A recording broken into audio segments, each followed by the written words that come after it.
Sebuah mobil SUV yang melaju kencang menabrak tembok pagar kantor Badan Meteorologi, Klimatologi, dan Geofisika Kota Tegal, Jawa Tengah, Minggu pagi.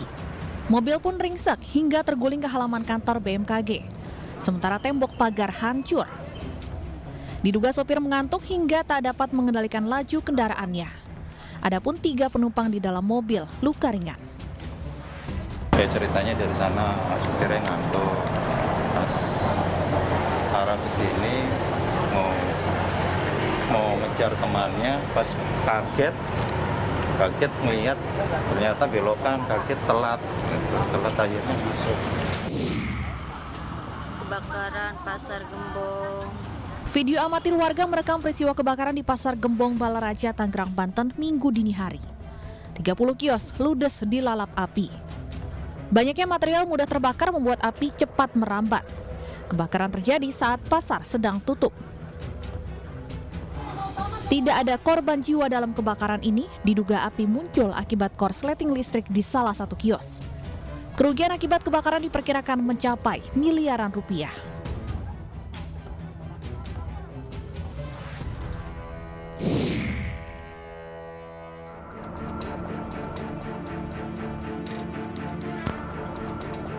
Insiden penyerangan terhadap warga sipil oleh kelompok kriminal bersenjata kembali terjadi di distrik Ilaga, Kabupaten Puncak, Papua. Korban Glenn Sumampo merupakan karyawan PT MTT. Glenn tertembak saat tengah melintas bersama rekannya dengan mengemudikan truk di dekat Tugu Kampung Kago. Akibatnya korban terkena luka tembak pada rusuk kiri tembus ke rusuk kanan atas. Korban sempat dirawat di Puskesmas Ilaga dan dijadwalkan akan dievakuasi ke Timika hari ini.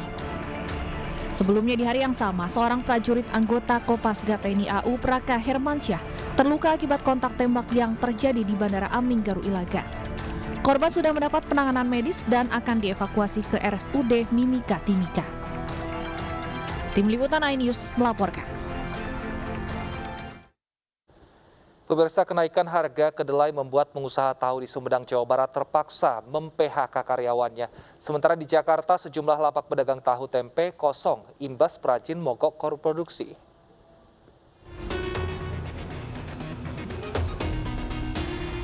Kenaikan harga kacang kedelai berdampak pada penjualan tahu dan tempe, salah satunya di Pasar Palmerah, Jakarta Barat. Para pedagang mengaku kesulitan karena penjualan tahu dan tempe sudah mengalami kenaikan sejak beberapa hari yang lalu. Lapak-lapak pedagang tahu tempe kosong karena perajin tahu tempe mogok produksi. Sementara itu, salah satu pabrik pengolahan tahu berbahan kedelai di Desa Kebonjati, Kecamatan Sumedang Utara, Jawa Barat, terpaksa memberhentikan 2 pegawainya pasca kenaikan harga kedelai impor. Pemilik usaha mengaku terpaksa mem-PHK karyawannya agar tidak gulung tikar. Dikeluhkan pengusaha, harga kedelai impor naik hampir 100% dari harga normal, Rp630.000 per kuintal, kini menjadi Rp1.040.000 per kuintal. Sebelum harga naik, usaha Nani biasanya mampu memproduksi 4 kuintal per hari, namun sekarang hanya 1 kuintal. Sekarang ya udah hampir 100% lah kalau dihitung dari awal mah. Cuman kenaikan yang sekarang mah jadi per hari terus naik. Jadi tiap hari naik gitu? Iya, tiap harinya itu naik. Bahkan sekarang mah kadang-kadang kenaikannya itu nggak diduga gitu. Kadang kan biasanya 200, 500 atau 1000 gitu. Sekarang mah tiba-tiba lebih dari itu.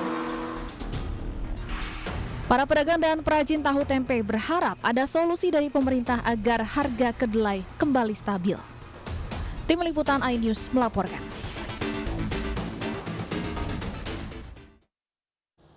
Pemirsa, aturan baru pencairan jaminan hari tua atau JHT menuai pro dan kontra. Simak ulasan selengkapnya dalam Sorotan Sepekan bersama Bremana Tenaya berikut ini.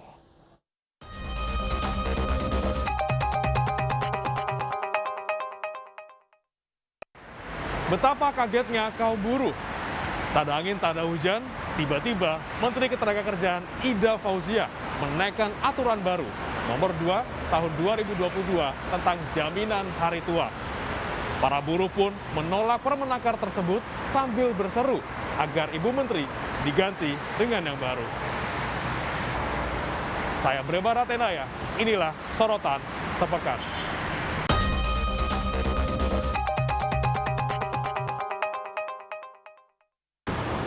Kantor Kementerian Ketenagakerjaan beri tempat bagi sejumlah kelompok buruh menyalurkan aspirasi mereka untuk menolak Permenaker nomor 2 tahun 2022. Bagi mereka, mencairkan uang jaminan hari tua di usia 56 tahun terasa berat.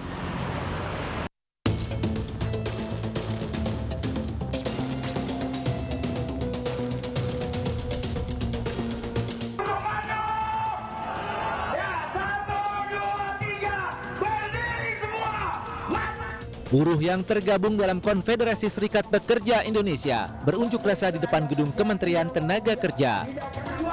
Melawan kebijakan yang tidak adil. Ya kawan-kawan, sekali lagi terus. Juga. Yang kedua, tolak. Aksi ini digelar untuk menuntut pemerintah segera mencabut Permenaker nomor 2 tahun 2022 yang mengatur tentang tata cara dan syarat pencairan jaminan hari tua. Mereka juga menuntut Menaker Ida Fauzia selaku pejabat yang mengeluarkan aturan tersebut untuk dicopot dari jabatannya. Nah, karena itu copot Menteri Tenaga Kerja yang melawan presidennya sendiri. Yang kedua alasannya adalah Menaker ini sudah terlalu sering melukai dan menyakiti hati buruh. Kebijakannya selalu pro pengusaha dan meninggalkan kepentingan buruh. Walaupun retorikanya menjaga keseimbangan pengusaha dan buruh. Aksi massa menolak Permenaker tentang pembayaran manfaat jaminan hari tua juga terjadi di berbagai daerah seperti di Makassar dan Surabaya.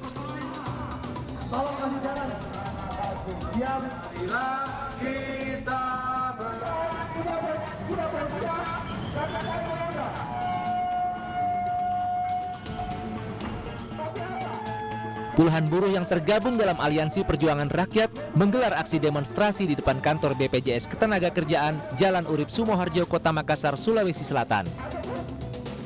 Mereka menyuarakan penolakan kebijakan Menteri Tenaga Kerja tentang Permenaker nomor 2 tahun 2022 yang mengatur tata cara dan pembayaran manfaat jaminan hari tua. JHT oleh Permenaker nomor 2 tahun 2022 ini kami sangat tolak keras.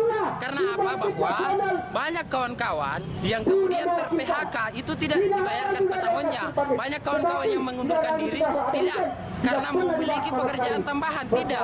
Bahkan ada faktor keluarga dan lingkungan yang kemudian mengharuskan teman-teman mengundurkan diri.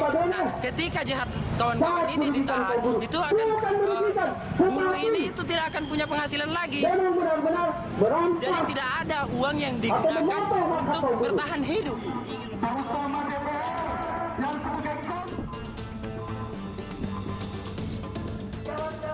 Aksi yang sama juga terjadi di Surabaya, Jawa Timur. Ratusan buruh menuntut pemerintah untuk mencabut Permenaker nomor 2 tahun 2022. Aturan tersebut dianggap tidak berpihak kepada kaum buruh karena di saat pandemi COVID-19 banyak buruh yang di-PHK. Iuran JHT ini yang nilainya 5,7% dari upah itu adalah hasil iuran dari pengusaha dan pekerja. Sekali lagi bukan dari pemerintah. Tidak ada uang sepeser pun dari pemerintah di dalam iuran JHT ini. Tetapi sekali lagi ternyata pemerintah lewat Menteri Tenaga Kerja memaksakan supaya JHT ini cair 56 tahun. Atau dengan kata lain, kami merasa bahwa pemerintah ingin merampok uang pekerja, uang kami secara konstitusional, sehingga nanti tidak disalahkan. Menanggapi tuntutan buruh, Ketua DPP Partai Perindo Bidang Sosial dan Kesra, Yeri Tawaluyan menyatakan, pemerintah seharusnya lebih mengedepankan aturan jaminan kehilangan pekerjaan atau JKP dibandingkan JHT. Kementerian Tenaga Kerja, saya kira itu kurang bijaksana dalam komunikasi politik dengan mengedepankan JHT. Jadi JKP itu harusnya berdasarkan Undang-Undang Cipta Kerja itu mulai efektif per 1 Februari tahun 2022. Nah, harusnya ini yang dikedepankan untuk menjawab permintaan dari para pekerja yang membutuhkan solusi cepat, solusi saat ini akibat dari dampak PHK dan sebagainya. Nah, Anggota Komisi 9 fraksi PDIP Rahmat Handoyo mengatakan pekerja sebaiknya diberikan opsi di masa pandemi. Menurutnya, bagi pekerja yang terkena PHK dan mengalami kesulitan ekonomi, harus dapat mencairkan JHT sesuai kebutuhan. Ada alternatifnya, ya kita berikan keluasan lah, karena ini duit mereka. Hak rakyat dalam bekerja, sehingga diberikan kebebasan. Dalam artian, ya kalau ada yang berkeinginan untuk melanjut sampai usia 56 tahun, meskipun di PHK, dananya dititipkan BPJS Tenaga Kerja untuk diinvestasikan kembali, sehingga 56 tahun usianya mereka dapat nilai lebih. Selain turun ke jalan, kaum pekerja juga menyuarakan penolakan Permenaker nomor 2 tahun 2022 melalui penandatanganan petisi di change.org. Hingga akhir pekan ini, petisi menolak pencairan JHT di usia 56 tahun telah ditandatangani lebih dari 420.000 orang dari target 500.000 tanda tangan. Menteri Ketenagakerjaan Ida Fauziah bersikeras bahwa aturan baru JHT akan lebih memberikan manfaat bagi para pekerja di masa mendatang. Bahkan pemerintah telah menyiapkan aturan baru untuk mendampingi aturan terkait JHT, yaitu JKP atau Jaminan Kehilangan Pekerjaan.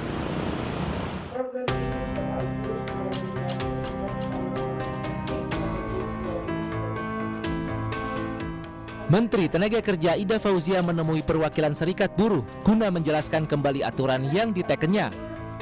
Meski demikian, dalam pertemuan dengan perwakilan buruh, Ida memastikan akan menerima masukan para buruh yang nantinya akan menjadi kajian. Terutama dalam pasal 5 dijelaskan, peserta yang mengundurkan diri atau terkena PHK, dana jaminan hari tua diberikan saat usia peserta 56 tahun.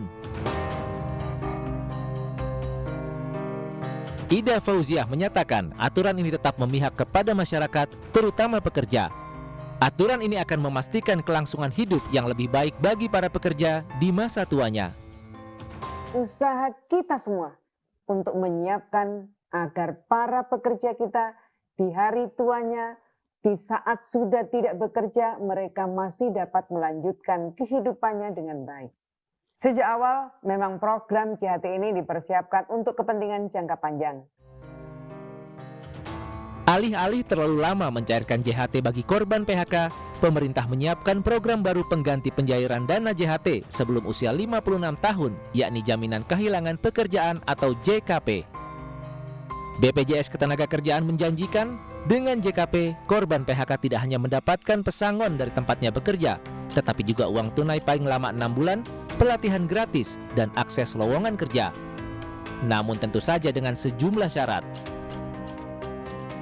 Terdapat 3 manfaat program JKP, yaitu yang pertama adalah manfaat uang tunai diberikan selama 6 bulan, di mana untuk 3 bulan pertama diberikan 45% dan 3 bulan berikutnya sebesar 25% dari upah yang dilaporkan, dengan batasan upah maksimal 5 juta rupiah. Serikat Buruh berencana mengajukan gugatan Permenaker nomor 2 tahun 2022 ke PT UN.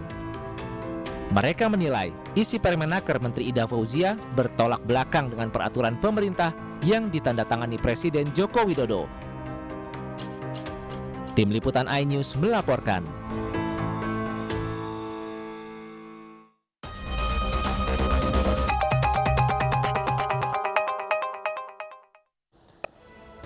Pemirsa, usai jeda kami akan hadirkan informasi mengenai mobil ambulans pembawa jenazah terlibat kecelakaan di Jalan Trans Sulawesi. Sopir ambulans meninggal seketika. Tetaplah bersama kami di iNews Sore.